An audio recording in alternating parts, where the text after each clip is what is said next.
Bad Sinsel. How you doing, buddy? Hey, how you doing? I'm doing really good, man. Really good. Thanks for taking the time to chat.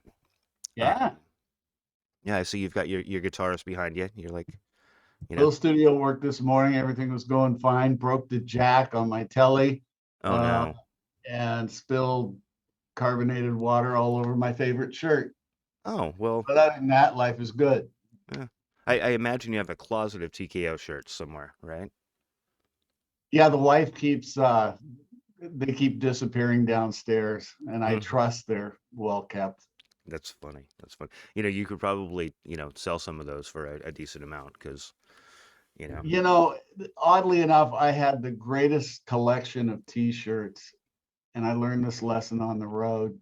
I'd collected shirts, on the tours, and I the rare time I checked into the hotel and had 3 days off, which you never hmm hear of anymore. I put my clothes away right? neatly in the drawers, which is a very non-rock thing to do. Right. And morning came, we partied for 2.5 days, and all of a sudden it was time to get on the bus, and okay, grab my bag, out the door I went. I lost like 20 great classic Oh shirts that man. up to this day. Yeah, I mean, it's amazing what the kids are willing to pay for the vintage shirts now. You Oh know, yeah, They'll yeah, just, hundreds of dollars, for a shirt that, I mean, honestly, probably was like $6 or $7, right. back in the day. But That's where the tickets. yeah, and then you have all these companies that are creating replica T-shirts and making Right, an and absolute worn killing. by Hollywood elites Yeah, that exactly, had never exactly. heard the music. Yeah, it's like you see some actress who is wearing like a Venom T-shirt, and Right, it's like I doubt she even knows who the fuck they are. right, right. you know. One of the biggest selling ones that I've seen is Bathory. So whoever was doing their marketing actually created these hoodies, Bathory hoodies, and I see them all the time. And like young kids, like there's no way they know who Bathory is. Right, You know. right. Um, yeah. So, Brad, you have a really fascinating and I believe your words were checkered past, I do. or something along those lines. Checkered, I think was the word. Um, so you got your start. You're originally from Yakima, right? Yep. Okay. So, um, I know you've posted a couple pictures of you know, shows that you did like when you were in high school or junior high or whatever it was. But Right. what was your first official band? Like non-covers, just, Uh my buddy Ronnie came up with the name Eccentric Express. nice. That's a good one. Nice. And that was 1966. Wow. Wow. Our first gig was at a Mormon church. For some reason, they decided to have a dance. Mm-hmm. And we got up and started playing our 3-song repertoire. And the guy in charge Love came up, stopped the show. Guitar player wasn't wearing shoes. it. Mm. And he said, "Where are your shoes? Don't you have any morals?" And Danny Ditmar said, "No, I left them at home with my shoes." That's beautiful. So that launched what my career was to become. That's okay. Perfect. Perfect. So when did you migrate to Seattle? Like, I mean, what happened there? I 1972, I left Yakima, which for those of you who don't know is in the center of the state of Washington, and 132 miles from downtown Seattle. Right. I left in 72 to seek my fortune in the big city. Mm-hmm. And it took me, I filtered in and out of some really bad characters, Yeah, I can imagine. which finally I hooked up with Rick Pierce, who's also from Yakima. Mm-hmm. He's a TKOer, um, Q5er. He's got his own solo project now, but we go back to junior high. Mm-hmm. Uh, Hooked up with him, um, with this odd band that played Alice Cooper, David Bowie, and Led Zeppelin, very strange Mm-hmm. combo. Definitely. I think we were called Sherlock. That's They're cool. very British sounding, Mm-hmm. Did you did you know. have the affected accent when you sang? Did you do like the? Actually, actually, this is the first time I've told this story. Oh, perfect. Good. I like those. This is the first time. My debut was as Bradford Toynbee Mm-hmm. from, to this day I can't pronounce it, Worcestershire. Worcestershire. Yeah, that's it. Worcestershire. Yeah. Perfect. And depending on how many drinks I had, I'd start out with a very David Niven, hello. But by the end of the night, it I was love it. very Cockney, hey. Yeah. Perfect. And I don't think, you know, anybody really caught on to it. So- well, I think it's because, especially back then, everyone just assumed that a rock band was British. It helped. It Yeah. actually helped Definitely. to Definitely. have that edge, you know. So I said, Yeah. sure, sure, I'll do it. That's awesome. That's awesome. So this would have been like right before. Now, again, the information on this stuff is kind of hit and miss, but that would have been shortly before Z Wiz Kids and the Fab. It was the Fabulous Pickle Sisters or just the Pickle Yes, Sisters? yes, the fabulous Pickle Sisters. Yeah. So So there's a to lack of clear things information up, about all that shit. Sherlock became the fabulous Pickle Sisters, Oh, perfect. Great. but continued to make money by playing dances. Um, Worst dance band in the world. Our slow song was "I'm 18" by Alice Cooper. I love it. Love it. And what is the relationship between the Wiz Kids and the Fabulous Pickle Sisters? um, they approached Rick Pierce, as I recall. You Mm-hmm. ask somebody who witnessed, four people who witnessed an accident, you'll get four different answers. Right. But as I recall, it was somebody approached Rick from the Whiz Kids. They were a comedy troupe, Mm-hmm. extremely outrageous and extremely gay, Mm-hmm. and they wanted to take that comedy and start singing. And Okay. none of them could really. I think two of them could nail a tune, Mm-hmm. maybe three. Um, but that ended up tornadoing into us on the bill. The Pickle Sisters were the backup band, and I got to sing two songs uh, in this 40-minute show that was opening for the New York Dolls at the Moore Theater. That's incredible. Yeah, what a way to start. I invited my family there, you know. Oh, that's great. That's great. My dad was like, Yeah. It's like, are those boys or girls? Like, what's up on stage right now? oh, plus the place was swamped with pot, you know. I'm sure. But my dad was very hip, and he was like, I wanted to do the rock star thing. So every rock star needs a hotel room. Right. So I went next door to the Moore Hotel, which Mm-hmm. has been renovated since then, but it Right. was a place for um, old sailors, old shoe Mm-hmm. salesmen, social security people. It was a dump, and it Mm-hmm. cost me $5 for the room. So after Right. show, I invited my family back to the green room, and my dad's again kind of going, "Well, this is I love something." it. Love it. Yeah, I lived right across from the Moor for a couple of years. To this day, whenever I'm in Seattle, I stay at the Moore. Do you really? They redid it. It's Mm-hmm. very Euro. Right. Um, it's a great place. I don't know how it is this week. Right. Once you step outside, Yeah. it was Exactly. always kind of sketchy. You'd run into somebody sketchy here and there, Oh yeah. but I haven't been there in 2 years, so Hmm. we shall see. I plan on going back. Definitely. Well, let me know when you do. That would be fun.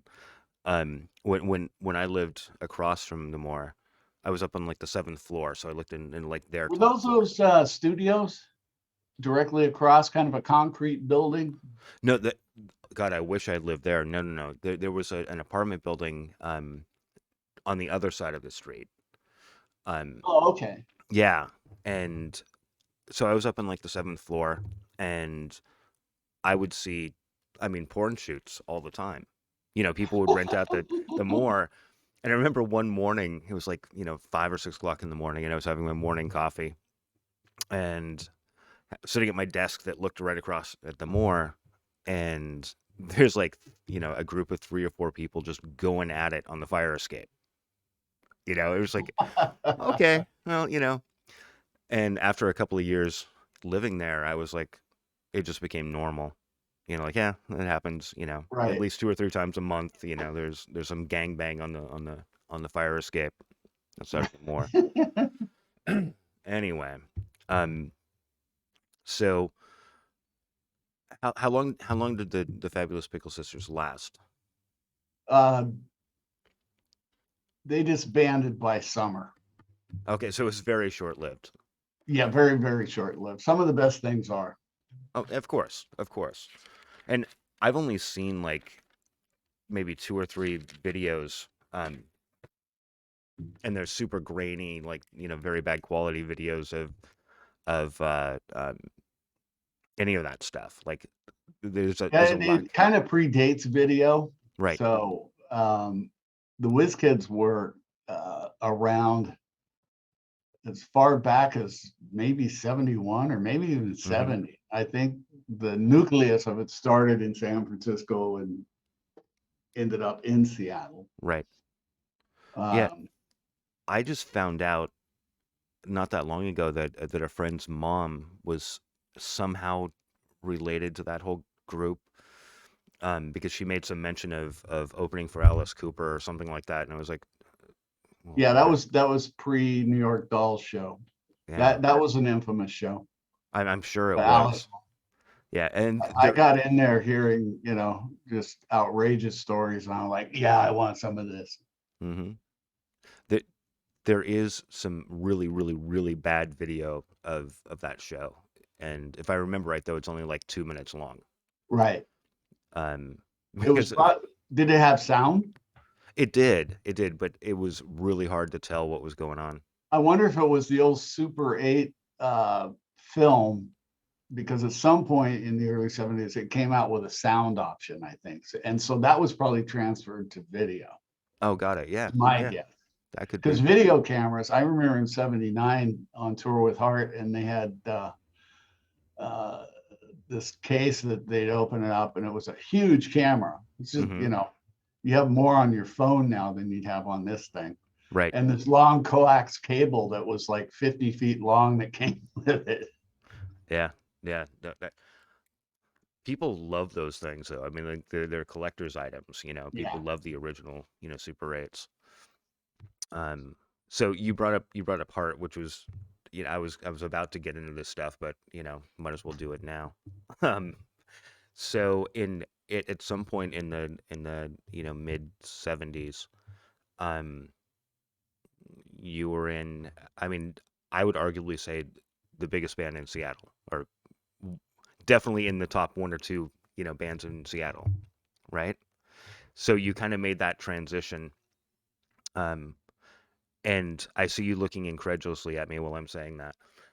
What I Well, mean by that, you skipped between 74 and 77, which is when all that began. right? So, and I wanted to kind of like circle back around, but because you mentioned Heart, I thought that was a nice little kind of like Okay. segue. Okay.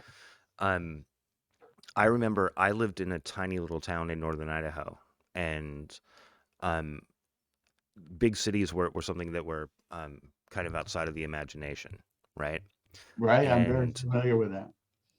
Seattle was always a little bit weird to me because it was a big city, but nobody really knew anything about it. Um, and that was the case up until I would venture to say the early '90s.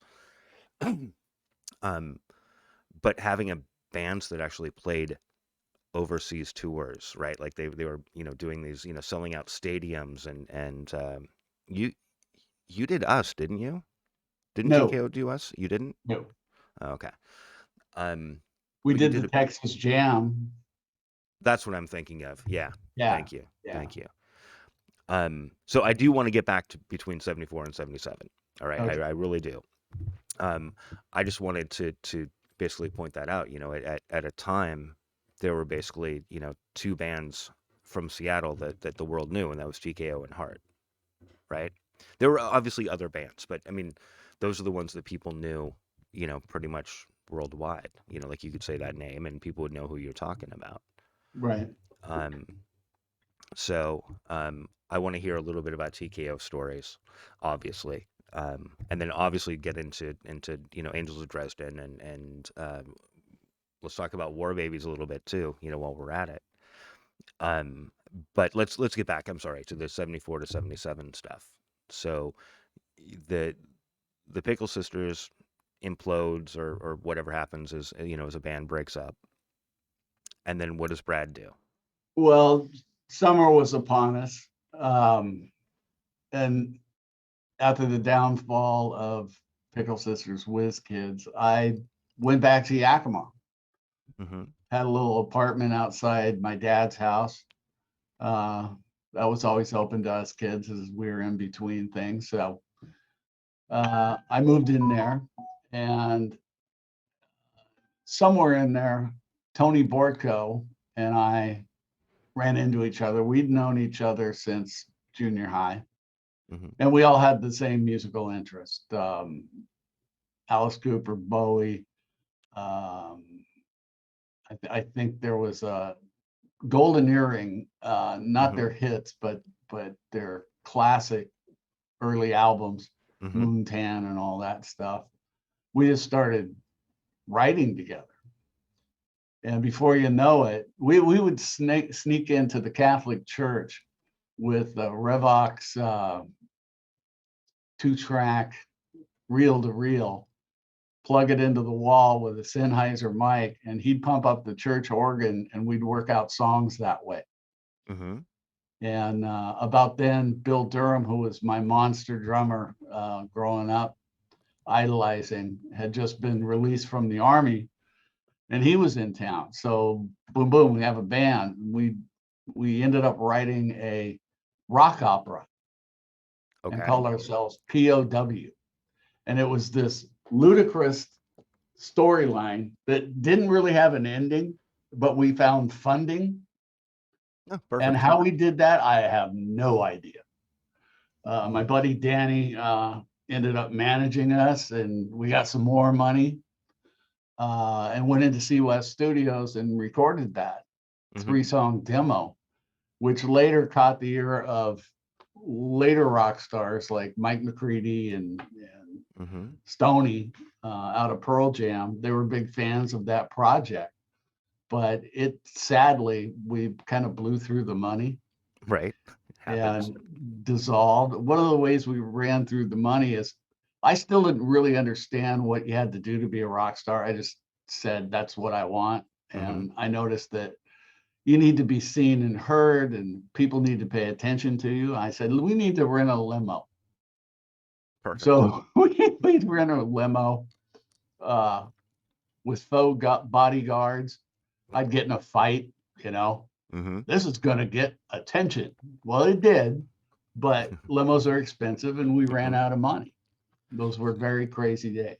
So is this around the time that you get the bad Brad thing going on? No, that comes later. Okay, perfect. Perfect.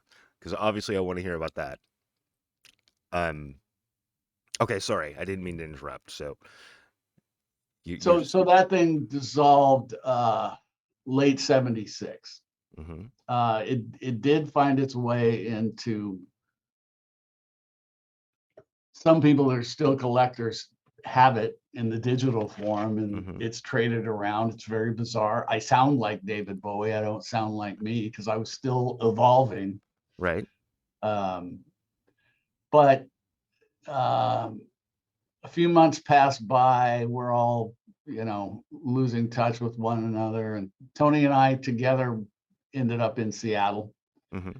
And Rick Pierce was playing with a band called Mojo Hand. And they were a celebrated kind of a Delta blues, really meaty, cool fucking band. And they had lost their singer, Mm-hmm. and they were looking at Tony And Tony said, well, I'll go if Brad goes. And they said, well, come to the G Note and let's try it out. So it's a Friday night at the G Note for all of those that remember that. I don't know if it's still standing. It's a shithole. Perfect. We got up and did a couple songs. I can't tell you what they were. Mm-hmm. And immediately Daryl, the drummer, who's kind of the leader at the time, breaks the news to me. Well, we just don't think you're right. I went, okay. He goes, what are you going to do? I said, I'm going to kill myself. And very seriously, he said, you don't have to do that. And Tony got this far from his face and said, he's fucking kidding. I love it. Next day I was hired. And I'm sure they regret that decision to this day. God bless them. They were great players, still are. Wow. And Mojo Hand, were doing the bar circuits, barely skimping by, but they were managed by Ken Kinnear, who managed Hart. So that was that's back when you had star makers. And you get somebody that is renowned like Kinnear, you got a good chance. And next thing you know, we're in the studio and I don't really know what I'm doing at this point. I still haven't evolved. Mike Flicker, who produced Hart, is the producer. And he was kind of listening to the tapes. He goes, you kind of sound like Daltrey in there. And I went, well, okay, borrowed a little bit of that. So the first album that came out, I still hadn't really evolved to where I was going as a singer. But it came out and immediately he sounds like Roger Daltrey. He sounds like Mick Jagger. He sounds like Roger Daltrey. And then we went on the road. And these were long, 8 weeks of, I think we first went out with the Kinks, who are a legendary band. Really? And have an audience that is brutal to the opening act. Yeah, I can imagine. I've talked to other rockers that, like Ian Hunter. I had lunch with him in New York that year, 79. And I was crying in my beer. And he goes, hey, you know nothing.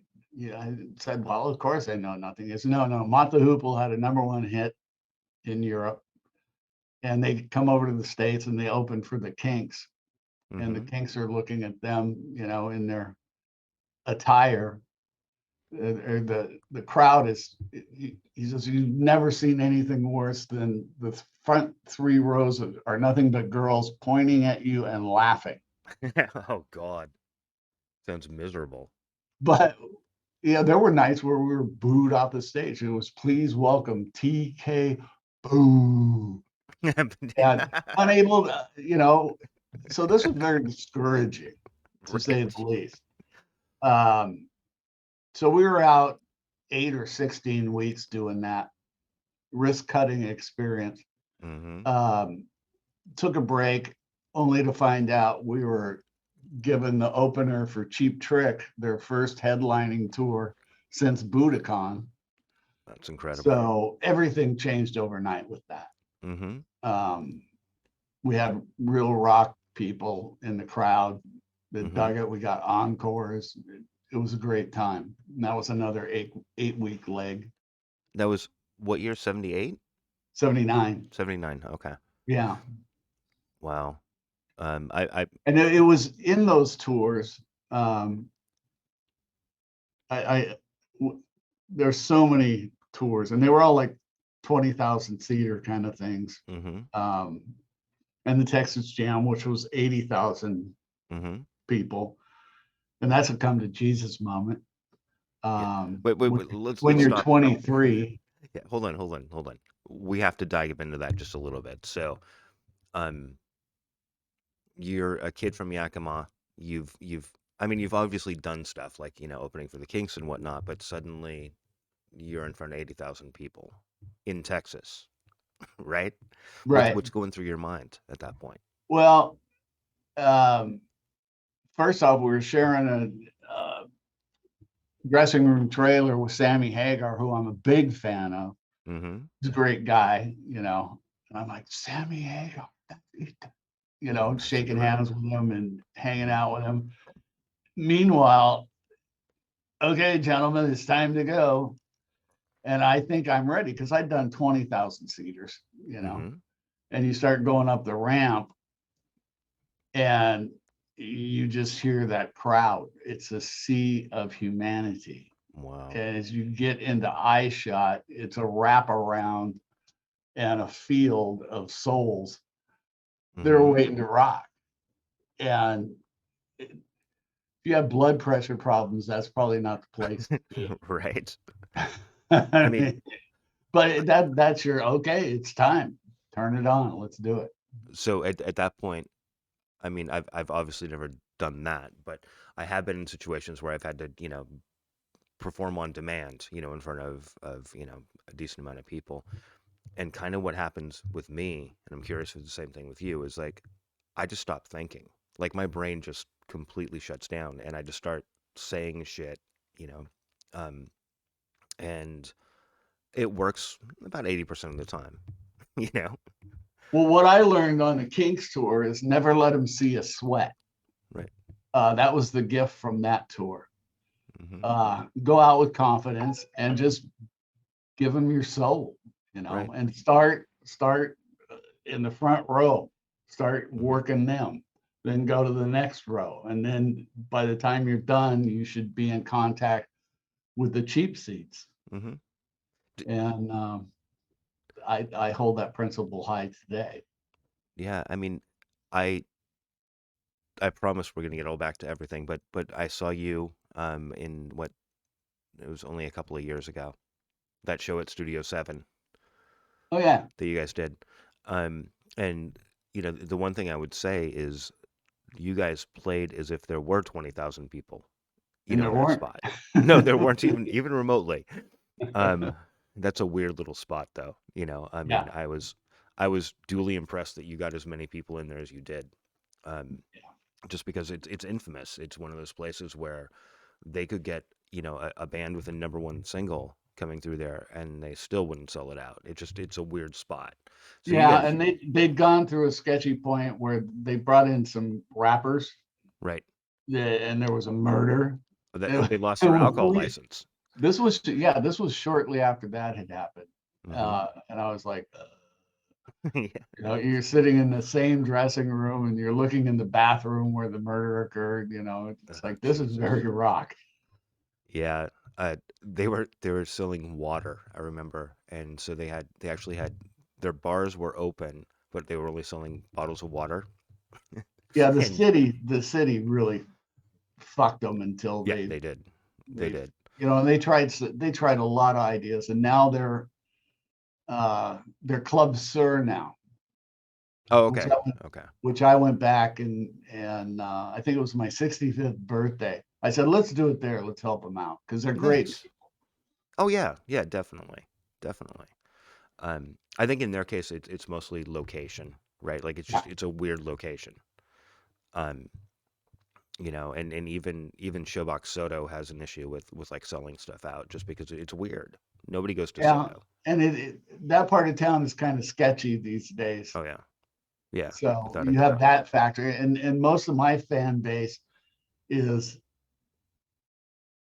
starts at the King County line, Hmm. and go south, or you go to Linwood and north. They've all Right. branched outside the city limits. So the idea of going downtown, especially nowadays, Hmm. is kind of foreign to them.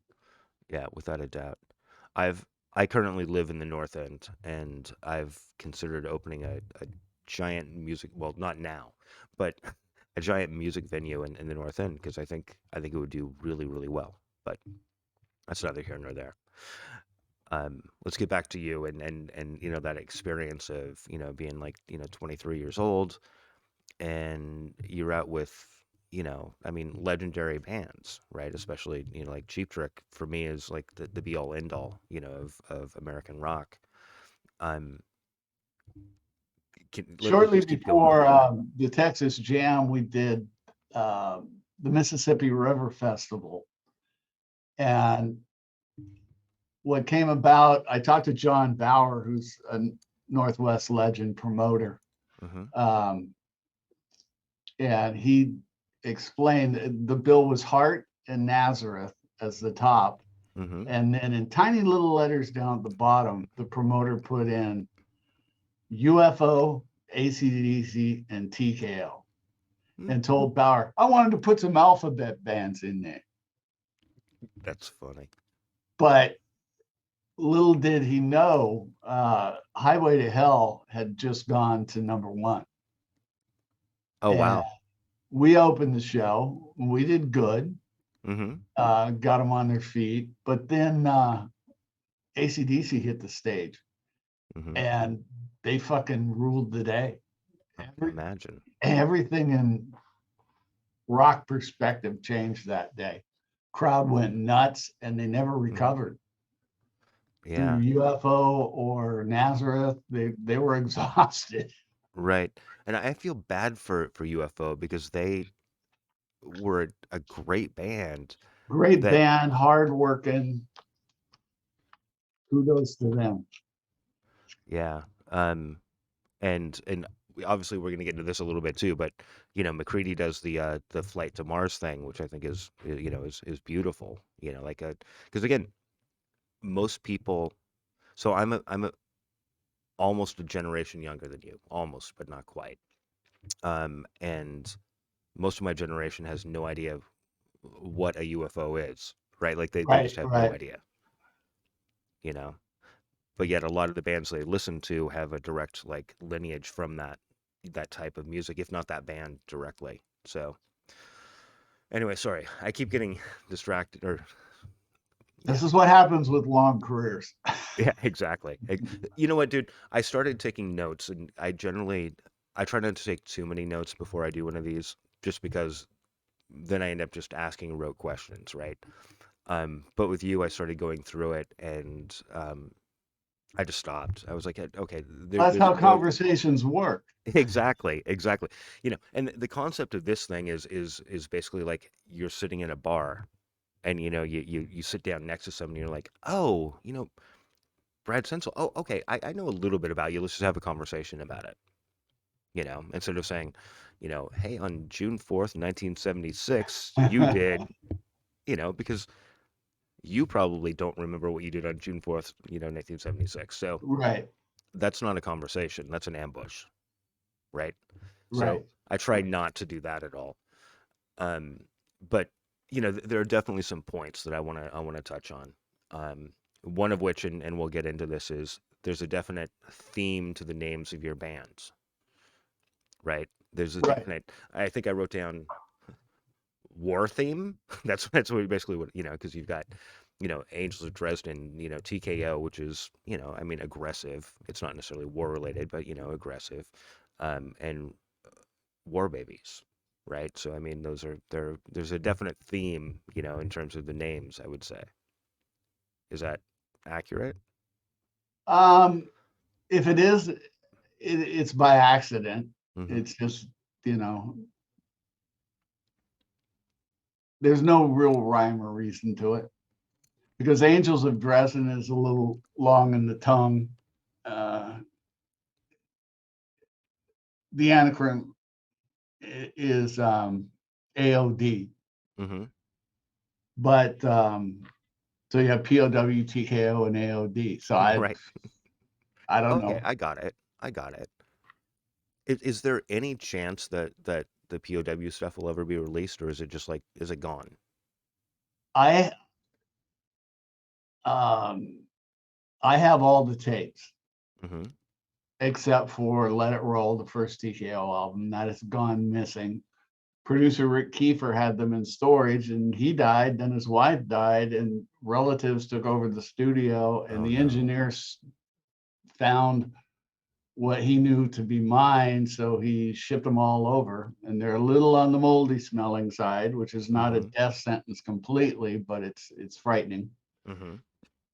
The POW stuff, I have quarter-inch stereo final mix. Um, in Your Face, Below the Mm-hmm. Belt have most of those. And do you own the masters on those, or are they just I you just got have the them. tapes? I got them in the back there on the shelf. So What I mean is, do you own the rights to the masters? Having them in your possession is arguably, okay. Okay. that, that Because once I do that, I smell lawyers, you right, know. yeah. There's the reason I'm asking is there's a definite lack of TKO material out on.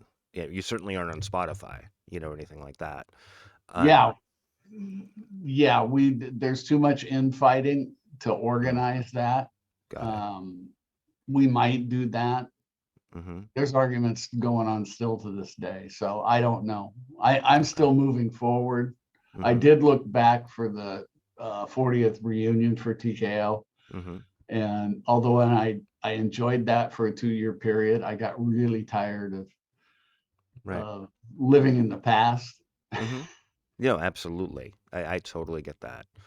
Um, and I'm sure it's also frustrating, like, when you're talking to somebody like me who's like, okay, let's talk about all your past shit, right? It goes with the territory. I don't mind doing that. I'm just talking about performing, Oh yeah, yeah, shit that is that far back in the cave.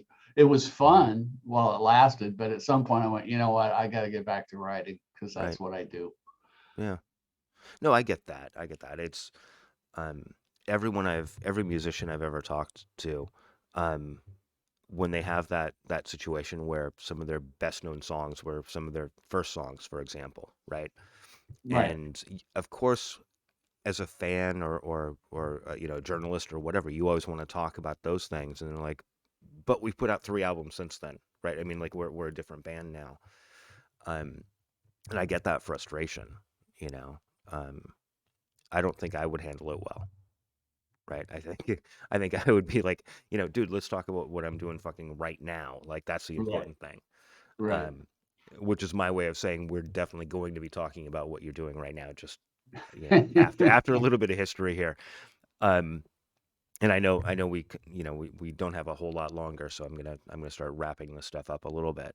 Um, but so you've done these festivals with TKO, and you did a Japan tour, right? The Is that right? Japan Jam, it was 2 festivals over a week-long period.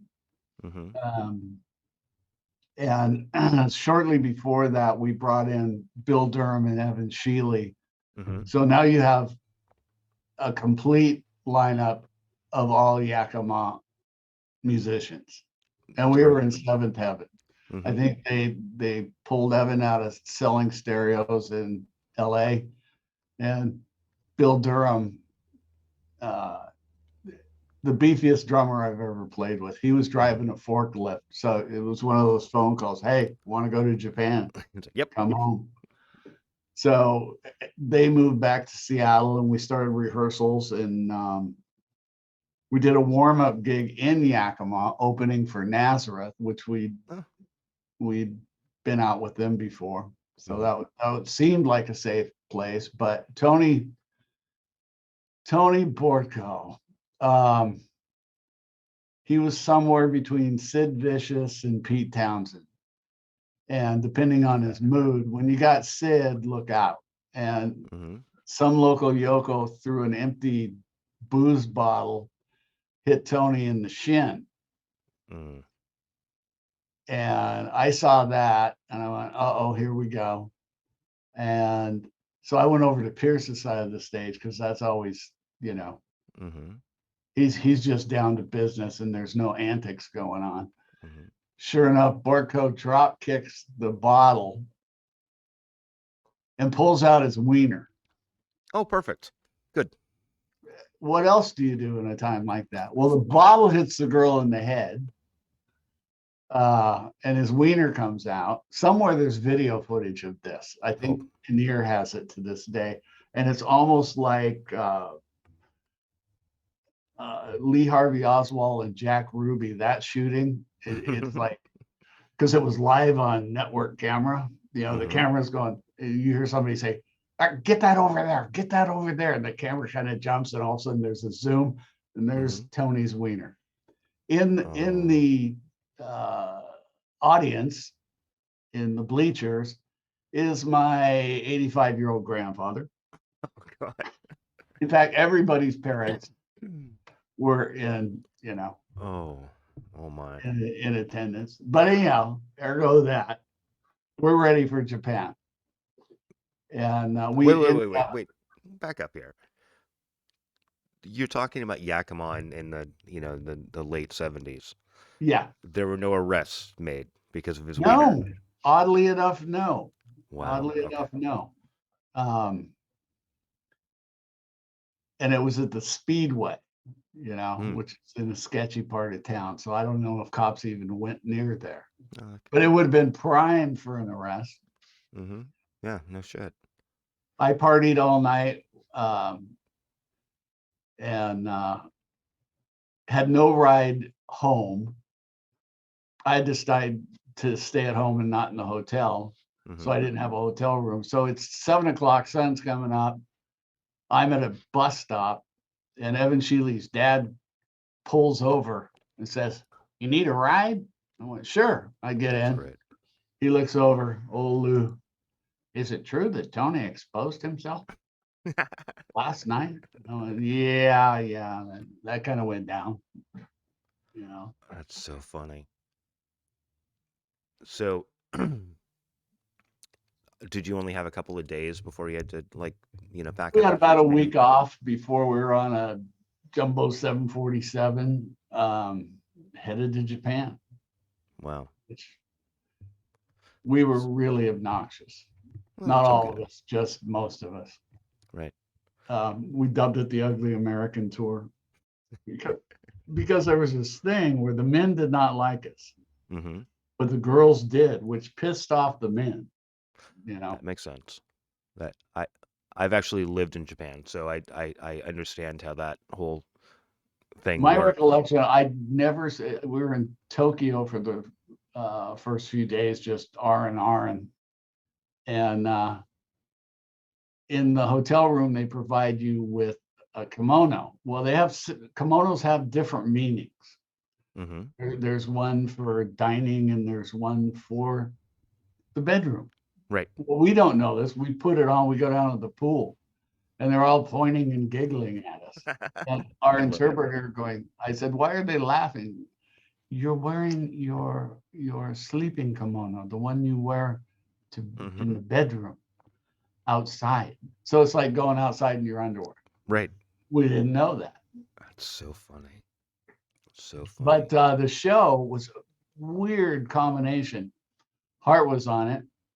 Mm-hmm. The Beach Boys, you know, That's a weird.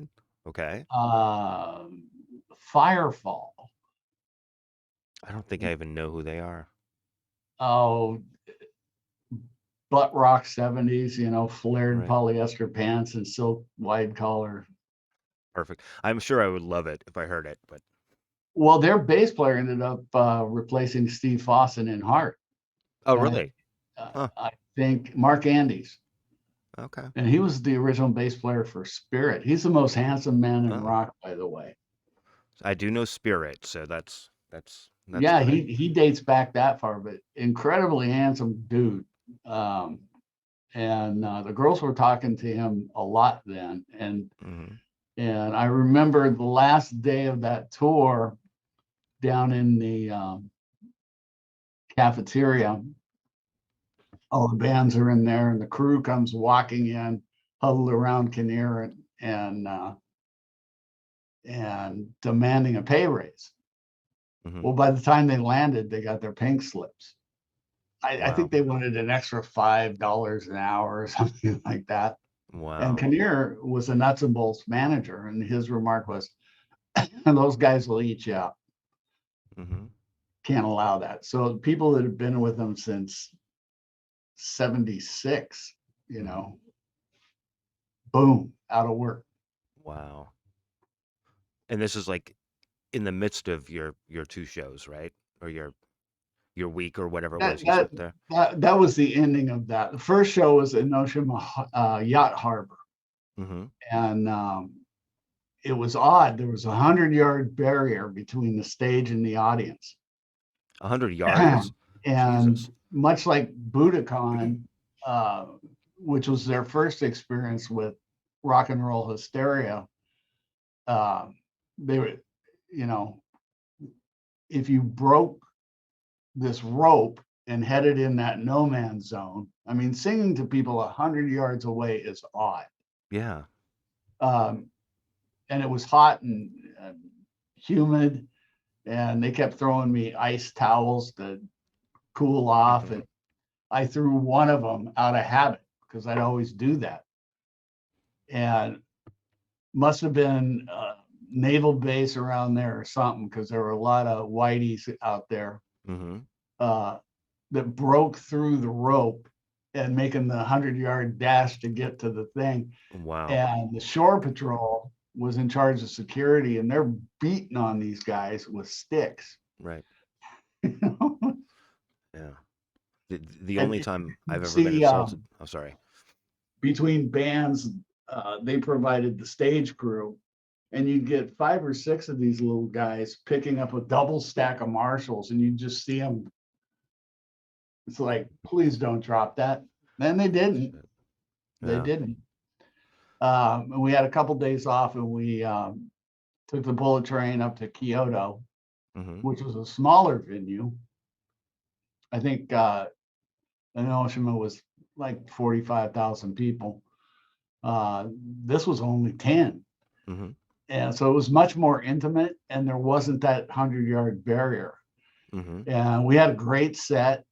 And then the clouds started coming in, and a monsoon hit. And Jesus. we're talking torrential rain. And the covering over the stage uh, wasn't at the right angle, so it didn't necessarily roll off. Hmm. It just concentrated until the whole rigging, lights, action camera, just collapses on heart. Oh my And one God. of the uh, struts with untold amounts of lights attached to it came down and slammed. DeRocher, Hart's drummer, got out of there just prior to this thing going into his timpani. Wow. And Evan was standing side stage, and part of the scaffolding broke, and Evan's hanging 10 feet above the ground, well, Holy 20 feet shit. above the ground, just hanging there before the crew got him and pulled him back in. That's Uh, insane. but the impressive thing about Japan at 23 was, went down to the lobby, or not the lobby, the basement. I got lost, and lo and behold, there's a sake vending machine, Yeah. Oh yeah. heated sake, Hmm. which I'd grown a taste for because they were serving it on the plane, Right. warning to other 23-year-olds, Right. it may taste like crappy water, but don't drink a bunch of it on a No. plane. God, no. No, no, no. So we're average 23, 24-year-olds, and probably disgraced ourselves. I regret that to this day, but it's part of my story. Yeah, no, I mean, you know, I I think if you go back and you become apologetic for things, that you did when you were in your early 20s, I personally would spend, probably the rest of my life apologizing. So, it's like you can't do that. It's like Right, right. whatever. And it probably wasn't as bad as you think it is now, right? I mean, Well, the Wilson sisters are pretty strong feminists, and I think right. they were always friendly to me, and we'd talk and smile. After that, No. we don't talk anymore. I did it was the Rock the Environment show with War Babies and Hart, and I think they were squabbling over the name, so they were called the Love Mongers, and Queensryche. And at the end, we did an encore, two encores. One was Gimme Shelter, and the other was Revolution, Hmm. the Beatles tune, with Ann and Nancy and Jeff Tate and me and Hmm. Tommy from War Babies, and Queensryche is the backing band. Yeah, she didn't say a word to me. She hasn't spoke to me since Japan. Wow. So that's a good amount of time. Yeah. 40 years almost. So Yeah. wow. Still one of my favorite singers. Yeah. Well, I was never a giant art fan. I've been canceled. No, I can't. Yeah, I'm specifically staying away from politics here because we disagree with probably about 99% of it. So let's not even go in that I direction. checked your page out. I doubt we disagree on much. No, But I stay away from it because it's dangerous times. it is dangerous. It And is. I work with people on the left, people on the right. I even have one guy that's right in the center saying what's wrong with both sides, you know. Mm-hmm. Yeah. Uh, and I spent my time as a justice warrior, you know. I think. Had morning executions because people would make comments that I thought were something I didn't like. So Sure. I lost friends over it. So I decided, you know what, the First Amendment is important to me, Mm-hmm. but so is my career. So let's just skip politics. Right. Exactly. Exactly. That's kind of how I feel. Um, I will get into these conversations with like a really good friend sitting in a bar or whatnot where nobody else can hear, and we can have what I like to call gloves off conversations. Right. Um, but yeah, I tend to just avoid it. It's not worth it, you know. Um, Especially when you get in a situation where you feel like you're being attacked by your own group, right? Because of one disagreement that you have. Just like, well, anyway, I promised we wouldn't talk about it, and here I go. That's Um, exactly how I roll. yeah, there's a Except for lot. this one thing. What's that? I couldn't agree with you more. That's my response. And then I can't stop. And I said, Right, except consider this, you know, right. and then it starts all over again. Yeah, no, and it's hard not to do that. Yeah. Um, I I want to dig into Angels of Dresden, and I know we're gonna skip a lot of stuff here.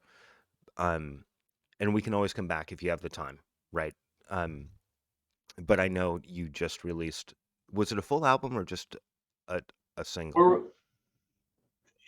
it's a single. Okay, and And it's a great single. I think it's our fourth single. Mm-hmm. And Okay. we've been doing that um, since 2013. Mm-hmm. And And why don't we just edit this part out and figure out how we're gonna go with the Angels thing? Here's a good um, edit spot. yeah. So, well, basically, we were kind of setting ourselves up there. So, what I want to know is how Angels of Dresden kind of came into being because it's a slightly different sound. It reminds me of like what TKO would sound like, well, 40 years in the future, right? I mean, so I think it's a good transition. Um, Obviously the sound is different, but y- there's a lineage that I think is obvious, right? Whereas with War Babies, I didn't see like a lineage there. Like I if I didn't know, I might have a hard time saying that people from TKO were part of War Babies, right? I mean, so that's what I find really fascinating about Angels of Dresden. It's like for lack of a better term, a modernized version of TKO, right? And that's a horrible thing to say, but I mean, I don't mean it in a bad way, right? It just it sounds like given the right grouping of musicians and the right studio and the newer equipment and all of that stuff, like I could hear TKO sounding like that 40 years later. That's what I mean by that. Right. It's what the publicist is calling a music collective. Mm-hmm. And there's a hub, which is Bryn Arns. Um, he was the front guy for Flip, big band in the mid 90s. He produces and plays on most of it. This is our Mm-hmm. fourth single that we're coming out with now, and it's all available streaming. So wherever Mm-hmm. you get your streams. Um, but we tend to rotate through musicians from Mm-hmm. its conception in 2013. And the original tracks were done in Burbank in the studio. And later we started bringing guest artists in via file sharing. Mm-hmm. Because who doesn't have a home studio? But we were able to swap out players. The first single was Doomsday, and we got Mike McCready on that. Steve Gaynor is a session guy in Los Angeles, great guitar player, writer. Mm-hmm. He co-wrote it with me. Alex Locasio, John Sharkey, the Shark, is the bass player for Doomsday. Mm-hmm. And we released that as a single. And the next single that came out featured, it's called Go Down Swinging, which if that isn't a TKO title, I don't know Right. what it is. But I brought in Evan Sheely from TKO. He was Mm-hmm. on In Your Face. Right. And Rick Pierce, who goes, again, both Evan and Rick go back to junior high days. Mm-hmm. They're on Go Down Swinging. And as is Brent Arns, and Alex and John Sharkey. Then the lockdown hit. I mean, there's a big space between 2015. I walked away from that because I started doing other things, Right. including buying a home. Nice. And then the TKO 40th reunion came out. So I'd walked away from it. And then the pandemic hit. And I'm sitting around just bummed and isolated. Mm-hmm. And Brent Arns started sending me song ideas. I went, I got nothing else to do. So I started working on things, and things weren't really clicking. Mm-hmm. Sent me a music bed with some riffs. And I got up one morning and I looked in the mirror. I hadn't showered in 2 weeks. Right. And I'm still in my pajamas and my hoodie. Mm-hmm. And I said, I've been 14 days in my fucking pajamas. Bing. And that's the opening line of the last single, Home for a While. It just chronicles the whole experience of this fucked up lockdown. Yeah. And that was released July of 2020, I think. And we decided to keep the Angels thing floating, because what better way, social distancing. Well, we've been doing that since the 90s with file sharing. Right. Why not beef it up? And we had used Carl Kennedy of the Rods on Home for a While. We had a demo of something called The Criminal, which is the new release we're doing. Right. It's a remake of a song that was written in 2014, but abandoned. And what's cool about it is it has Carl Kennedy from the Rods. It has Chris Barato, who's the LA session man. Mm-hmm. He's done Great White. He's done Samantha 7 and did some Guns N' Roses shit as well. So you have this whole rhythm section that just makes everything pop. Mm-hmm. And right now we're getting label offers for a full album. So rather than a rotating crew, I might swap guitar players around here and there, but for sure the rhythm section seems to have found a pocket. That's great. Also on The Criminal, you'll hear a female voice come around the second verse and midsection. And that is Jessica Vann, who is an actress. You can catch her now on Prime with a series called Budge Bracket. Okay. And she was, at the time I met her, a character on some MTV thing, Awkward, the series Awkward. Oh, okay. She was a character on that. But in Prime this week, she's the lead character in a series called Budge Bracket. Huge talent. What she's doing with a bunch of greasy older guys is beyond me, but it works. I liken it to me being, well, I'm her Lemmy to her Pavarotti is how I look at it. I love it. She's just got the voice of an angel and the Yeah, tongue of a viper. I mean, so yeah. when you hear the thing, you'll see. And putting her together with me, I think was Bryn's idea. Mm-hmm. Initially, I didn't have a second verse, Mm-hmm. and I told Steve Gaynor, he said, "Were you ready to lay down the vocals?" I said, "I don't have a second verse. I was planning. Maybe you could find me a big fat cholo rapper Right. with a gold tooth." Because he's Mr. LA. He goes, I don't Mm-hmm. really know anybody. And he posse goes, "How about a really hot Asian chick?" There Uh, you go. well, that sounds fucking weird. Let's go with that. So Yeah, she no showed shit. up uh, after I laid down my tracks. She Mm-hmm. came in and to fill the second verse and the B section, which weren't written yet. So I said, "Well, why don't you give it a day, go home and write it?" She goes, "No, I can do it now." That's great. And she sits down and Steve and I are talking. And within 5 minutes, she goes, "Okay, I'm ready." And I had never heard her sing. And I was Mm-hmm. blown away. And it takes me a lot to be blown away because I hate pretty much everything. Right. But she did a great, great job.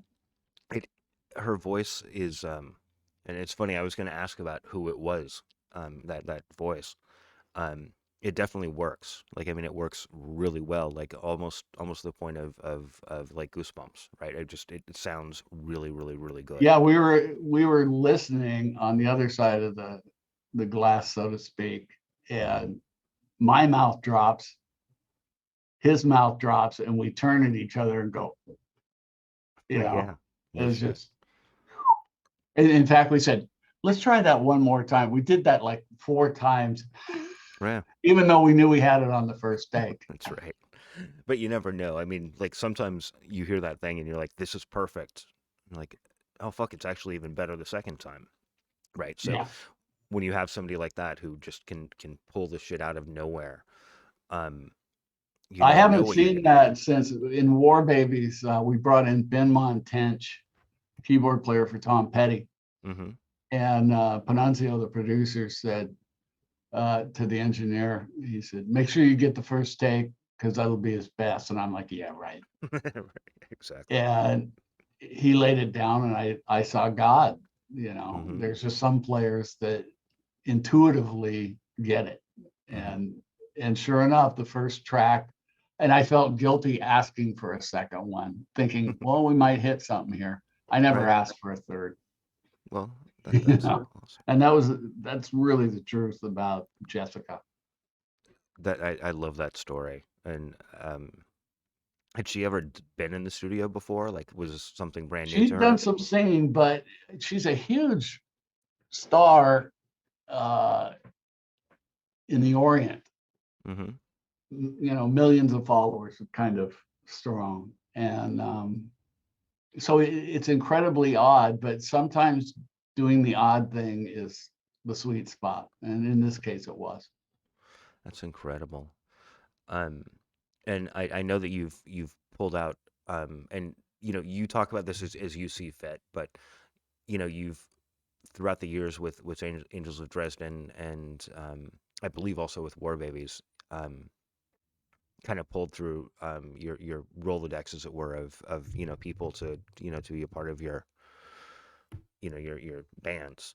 Um, I I think it's really incredible because one of them, and I don't want to just drop his name because then I'm going to feel like an asshole saying it.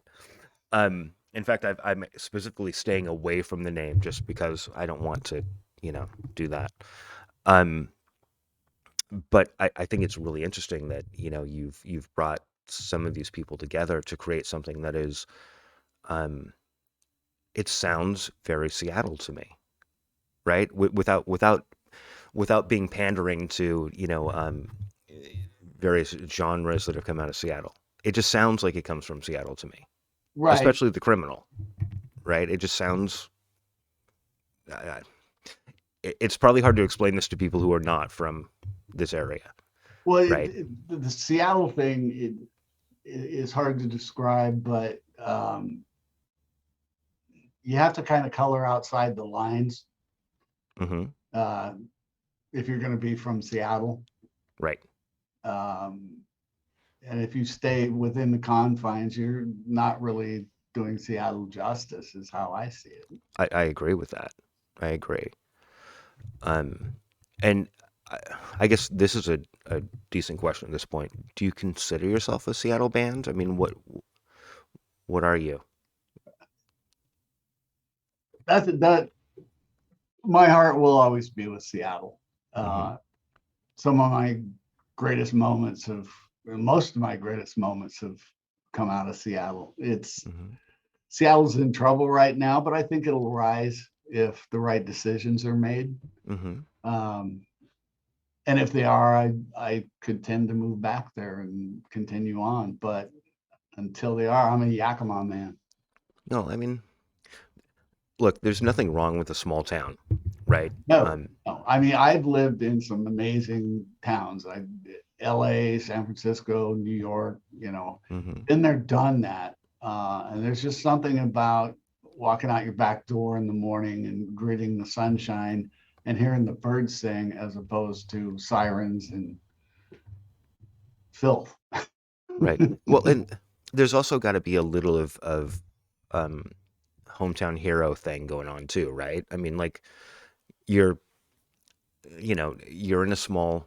Yakima is what, like 40,000? I don't even know.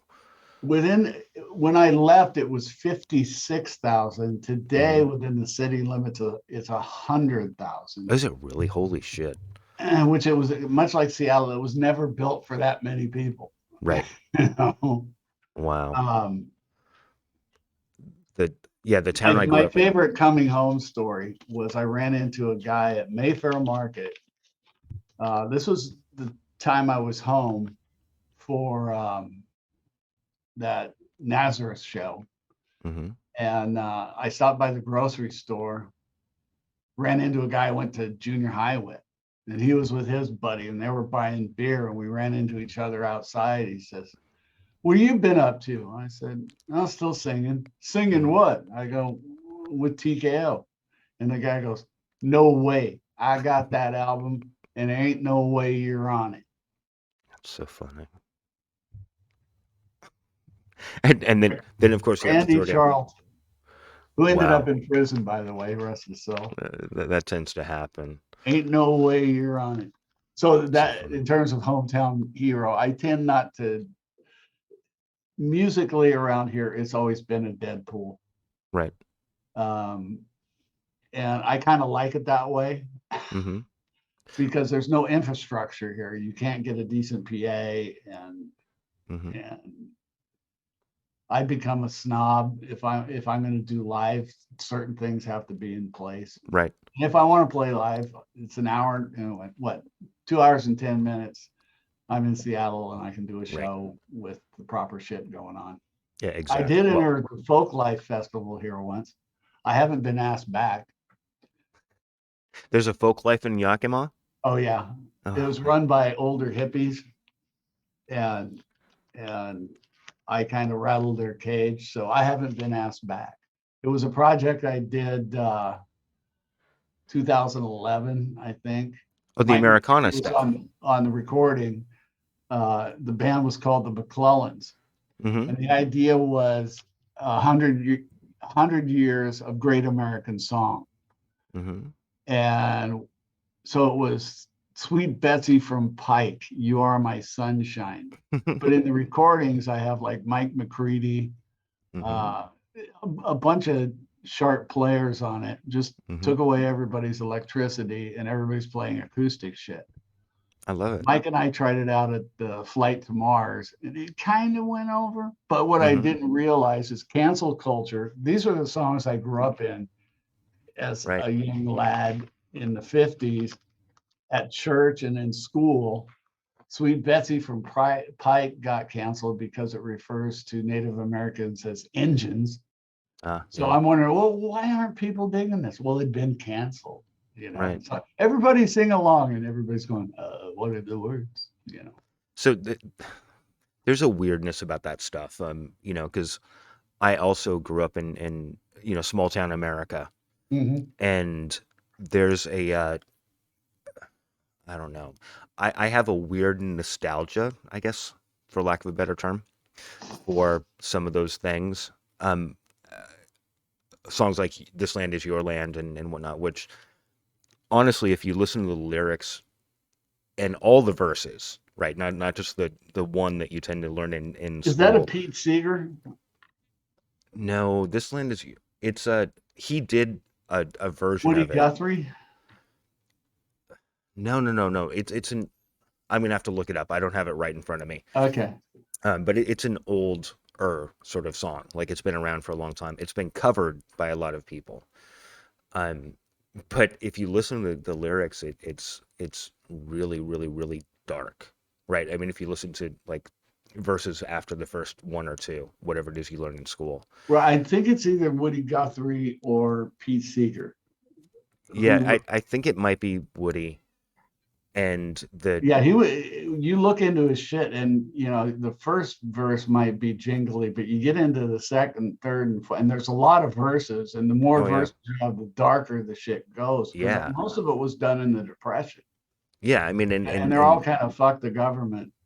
yeah, and when he's talking about this land being made for you and me, he's being kind of a little sarcastic and basically saying, Right, right, except for you and you and you and right, you, right? It's made for whatever. right. So I kind of understand that, um, and we could probably talk for a very long time about cancel culture and what that all means and whatnot, but it definitely does exist, right?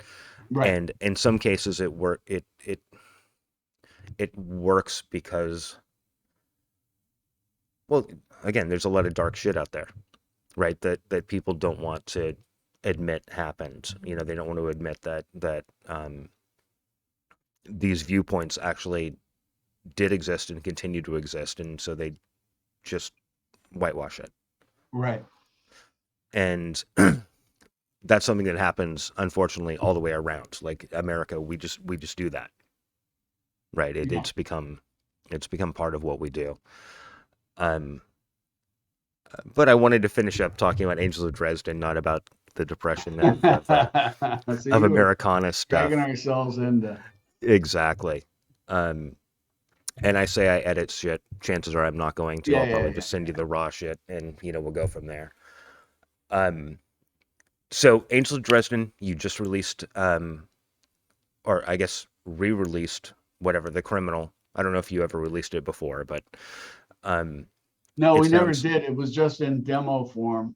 okay. And the whole idea of, uh, we had demoed. I'd been working with Bren since 2002. Uh, we file shared everything, and that's back when I was a beta tester for Paul Allen's Drum Corps Hmm. series of loops and MIDI drums that played by great drummers, Joey Kramer. I mean, just a shit ton of players came into Paul's studio in Mercer Island, and okay, Hmm. do a roll, and what fill would go with that, and they give you about four fills. So that's the low end of it, but the MIDI stuff was great because you had all these drum tones. So we were able to file share and get demos that sounded better than most people's studio crap going on Right. at an early point. And when the pandemic hit, it's just, and you have Zoom now. Right. The big problem with file sharing and emailing and texting is if you can't see somebody's face, trouble's going to start. Things that Right. could be solved if everybody's in the same room, things could be solved. An issue about a riff that could be solved in a sentence turns into a 2 week Right. stall because somebody took it adversarial Right. when that wasn't what you were doing at all. So Zoom has helped tremendously in that regard. When you get into overdubs, you have people in the mixing room and you have somebody out away from you, either in an ISO booth or the big room, Hmm. but you have a talk back. But Right. the way file sharing is now with Zoom, you get that rolling, you can really get things done. My preference, everybody in the same room, but until we can do that, this is about the Hmm. only thing I've come up with that works. It's perfect. Brad, I've got two more questions for you. Go for it. Um, I still want to know how you got the name Bad Bad Brad. Number one. Number two is actually it's like a two and a half parter. Um, I want to talk more about Angels of Dresden and like where you guys are going in the future. And then I want a piece of trivia from you about whatever you want, be it TKO, Angels of Dresden, War Babies, you and by yourself. So let's let's start with the Bad Bad Brad. How the fuck did you get that name? Well, that happened at age 26 or 27. Let It Roll was over. People had split off. And I reformed TKO with new players. I kept Evan Sheely. Hmm. Adam Brenner was an up and coming lightning bolt out of the east side. He was only 17 at the time. It was one of those moments where, well, let's get Eddie Van Halen. Well, Eddie Van Halen's taken, so Hmm. let's get Eddie Van Halen. And Adam pretty much fit that bill at the time. Hmm. And Gary Thompson. And we started playing the kids circuit, the Lake Hills roller rink, Hmm. those style of shows. While we were writing what would become In Your Face. And by that time I was pretty much in rock star land, and I was always lipping off. It was Hmm. very bad attitude, and I'd pick a fight with somebody. Before Trolls, I'd write letters to the editor to the Rocket, Hmm. telling Oh somebody yeah. to piss off. And it was actually, um, who's the editor of the Rocket? Oh It, man, it depends on what year. What's his name? Tim Keck, I want to say, no, but that was the '90s. Chris So comes to me. hmm. He's actually an author now, and Charles Cross, is that who you're talking about? yeah, Yeah. Okay. yeah, Yeah. him. He Yeah. came up with that line. I love it. So he cursed me with that, because somebody calls you that, you go, well, that's quite a moniker. Going to have to live up to that one. And I think I did for a decade, you That know, that's be perfect, Mr. man. Badass. Who doesn't love a badass who gets away with everything? I like, but I like the double use of the bad. So it's not just bad Brad, it's bad Brad, Right, right, right. right? It's like, Which, yeah. which means you have to really come up with some shenanigans to live up to that. So it's sort of a self-fulfilling prophecy at that point, right? Right. The Yeah. the better I could be, the more press I got. And I was very Hmm. good. And that was also a time where I think Motley Crue started this behavior, Hmm. going after Quiet Riot. Hmm. I And love Quiet Riot. they Still had an love Quiet Riot. impress thing, and very trollish. Only Hmm. the difference is these are monthly rags that come out. So Right. instead of today's world where you get these long threads, in a 24-hour period, you'd have to wait a month to Hmm. respond with your trolling. Hmm. But it was the age of early trolling, I think. But that's answers your question. I love it. I love it. Christopher Cross. No, Charles Cross. Charles Cross. Charles Cross. Yeah. Yeah. I did it again. And it's Now he funny has to because live up to Christopher Cross's. which Right. is hysterical. I fucked up because I was thinking of the stranger, not the rocket, and so Right. yeah, whatever. Um, yeah. Oh, by the way, Jim Bassnight wanted me to say hi to you. Well, I just tell saw him Jim, yesterday. hey, he actually played Yakima, I think, Yeah, when I went out to see him. he's such a kick-ass dude, man. Like Yeah, he's one it of a dates few, back to the Morbiles, I think. and even before the Mies, who opened up for Ramones' first show in Seattle, like, Right. he's been around. Yeah, Um, almost as long as I have. almost. Yeah, you guys are almost the same age. I mean, within a couple of We're years of anyway. that era. Yeah. And I have great respect for anybody who's spent, 40 or 50 years like making the money from music. Like, I mean, fucking kudos, because that's a really, really hard thing to do. That is true, especially Yeah. nowadays. Yeah, exactly. And that's probably why he's in Yakima and he's doing like shows in Idaho, because he can still actually play every once in a while, you know. Right, So he still makes all his money from his gigs, and has right. for years. Um so all right, so I don't want to keep you too much longer here. What was the second question? I wanted to talk about Angels of Dresden just a little bit, like the future, what you see happening there. And then the second question was a piece of trivia or Piece of whatnot trivia. about Bad Brad. Okay. So with Angels of Dresden, we have a new label, Soon Hmm. Records, which Hmm. is part of the Sony The Orchard Hmm. distribution family. Right. So once again, I'm back at Sony. Hmm. Perfect. I Maybe think we'll all my see. enemies at Sony have been let go. So I think I'm in safe hands. Isn't Hart still on Sony? I don't know. I don't Well, know. you might have checked into that just in case. Just in case the Wilson sisters are like, no, fuck that dude.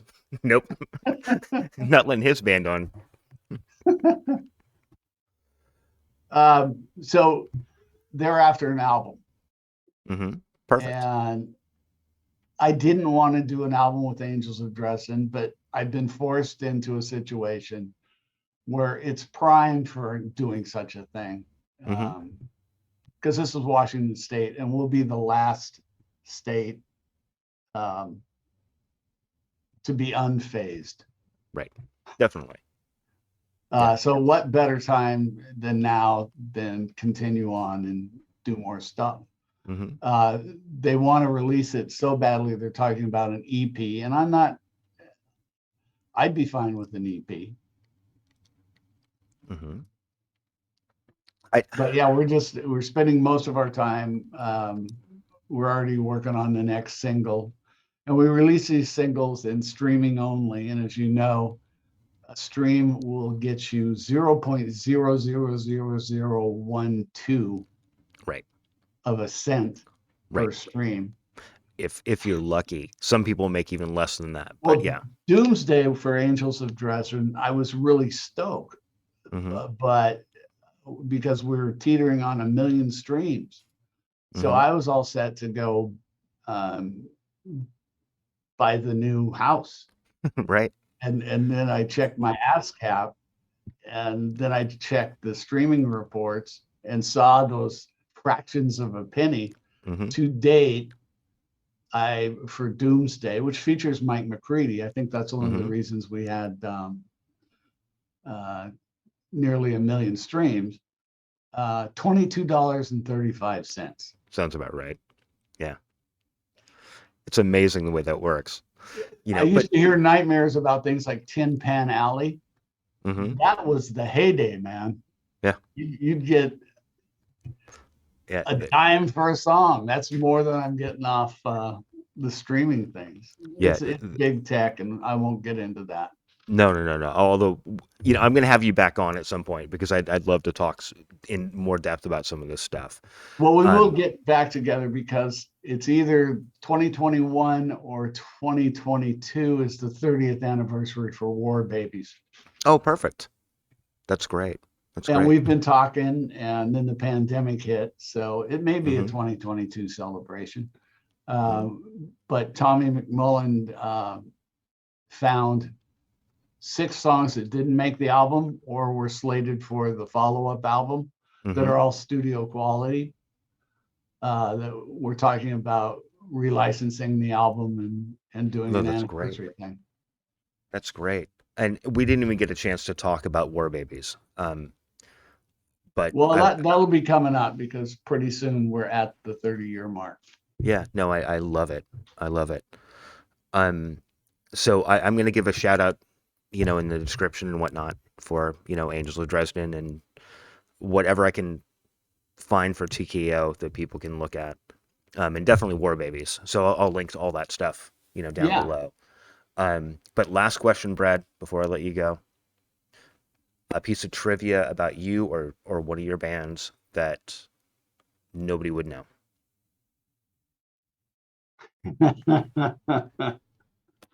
It doesn't have to be clean. It can be anything you want. Oh, I almost replaced Kevin Dubrow in Quiet Riot.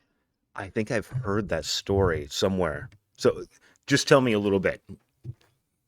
I got a call from John Vassalou from Warren Entner Management.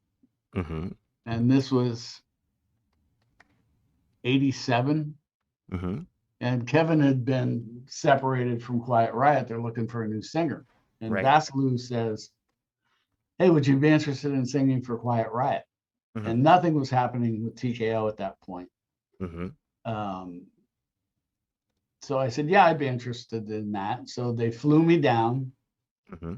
And we had our meeting at a Rockin' Bowl for charity. Oh, yeah? And Benelli definitely was in charge of the band. You can always tell. That's what I've heard. When Yeah. you sit down with a group of people, there's the leader right there. Right. You can tell immediately. And Chuck Wright, I think, was the bass player then. He was very quiet. In fact, everybody else was quiet. It was Frankie dishing out all the questions. And it was a good grilling.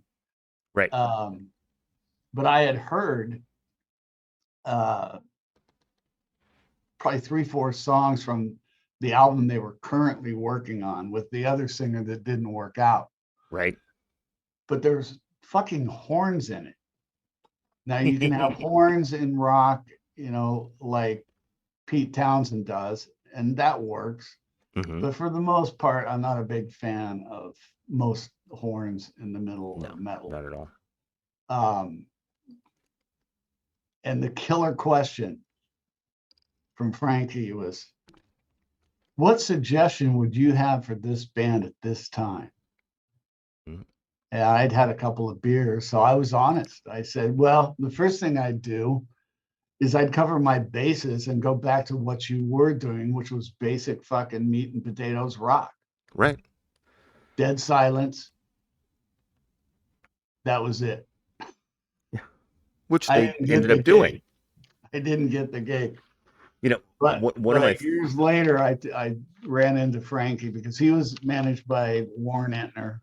And after War Babies left Kelly Curtis, we were looking for a manager. Took Warren Entner because he was also managing Faith No More. He's kind of a big shot. Sure. But Frankie and I got along. It's a big loss losing Frankie, that's for sure. Oh, yeah.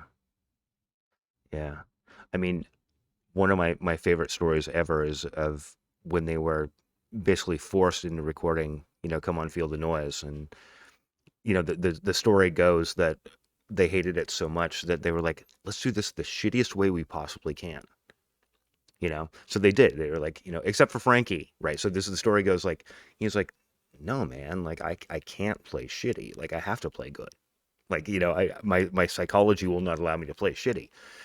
So he's playing, Kevin is basically just like, in his words, basically like jacking off on the mic, everyone's like, whatever. And the story, whether true or not, it's become part of folklore, is that first take they did, which they were like, we're going to do so bad, the label's going to say, no, don't put the song on the album. That was the take that went on the album. Right. And it became like by far their biggest hit. Right. So yeah, just funny shit. Don't Brad. add this. Edit this next part out. My favorite. Well, wait. Hold on. Let me let's wrap this up, and then you can. I'll end the recording, and then we can have a conversation. Okay. So, Brad, first of all, thank you so much for taking the time It And was a pleasure to be here. This is one of the easier talk arounds I've had to do. oh yeah, yeah. I don't, like I It's like said, sitting at a bar with you, that's the point, man. and That's we're the point. social distancing. That's right. Yeah, by 231 miles. So, um, Well, just to be sure, yeah, there you go. There you go. I don't even have mine with me. Um, if there's anyone else you think I should talk to, let's talk, and we'll go from there.